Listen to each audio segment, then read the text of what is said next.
Dino Badala, host of SiriusXM's The Dino Badala Show and an MSNBC daily columnist. Dean, we've crossed a big red line here. What Donald Trump campaigned on and what a lot of people thought was reasonable to deal with our broken immigration policy is no longer about that. No, and I think you make such a great point. This is not about immigration. Regardless where you feel on that issue, Democrat or Republican, it's something bigger than that. And I think the fact it's Memorial Day weekend gives us a moment to pause. People made the ultimate sacrifice. They did it for something that you mentioned in your monologue there, and that word is freedom. And I'm writing an article right now. I was looking back at the very first speech in the modern day Memorial Day, which was Representative James Garfield, before he was president, 1868, Arlington, to Joe Biden's. I looked at all different presidential speeches, and the one word that came up in all those speeches, freedom. Freedom. And that's what makes us Americans. And Donald Trump is going after everything. Freedom of speech in ways we've never seen. I mean, a judge just ruled on Friday protecting the law firms, saying you're going after dissent, going after universities. I had Professor Stephen Levinsky on my show, co-author of How Democracies Die, saying every autocrat goes after universities because they are independent centers of dissent. People feel he's going after media outlets. He's going after Democrats. They're arresting judges. The mayor of Newark, they dropped the charge because they had no case. Then a Democratic member of Congress, they opened up investigations to Act Blue because it's a platform to help Democrats raise money. There's now an investigation into Media Matters. Angela Corsone's, the FTC is beginning an investigation. This is a re-envisioning of what America is about.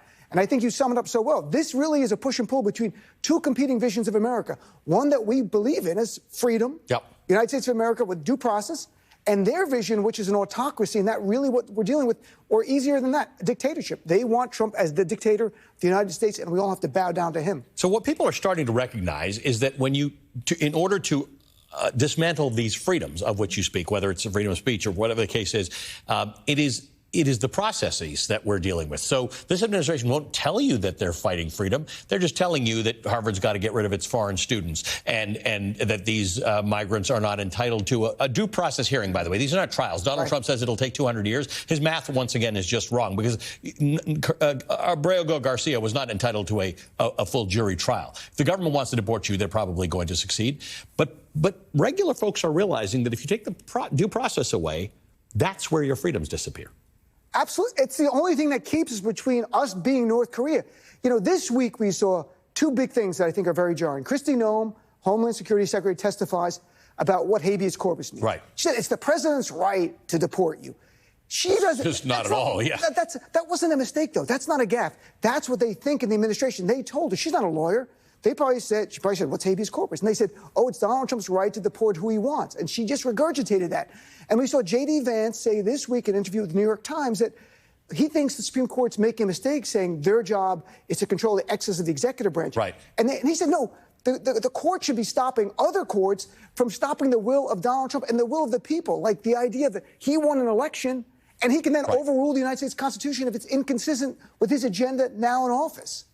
Except that we have had Supreme Court ruling after Supreme Court ruling, which has encouraged Donald Trump, right? Whether it's the immunity ruling or it was Chevron or this week Humphrey Executor, these ideas that this is an imperial presidency. Lots of presidents have done this, right? When it's your person, you don't really seem to care that much when they're in office. But presidency after presidency has become more imperial, and now we are feeling like we're at a tipping point. Look, Project 2025, this playbook, you've covered it nonstop. You had the whole book out here. It has really covered a lot from Hungary, from Viktor Orban, who took what was really a robust democracy. Now it's like this hybrid autocracy. They still have elections. Right, it's a competitive... They still vote, but nobody can win except Orban, apparently. Right, so experts call it competitive authoritarianism. So you can win local elections, you just won't win the national ones. Right. But to achieve that, they took over the universities, took over media outlets, went after political opponents, destabilizing, delegitimizing them. Trump is copying all of it. I don't know what to do to reach out to our fellow Americans who aren't paying attention and don't understand this is beyond not normal. This is a different vision of America. Today's GOP, again, according to Stephen Levinsky, is no longer a political party as we know it. It's an authoritarian movement come to life. And so we have to deal with it that way. Normal rules don't apply in the way it's covered. They're not two sides to authoritarianism and fascism.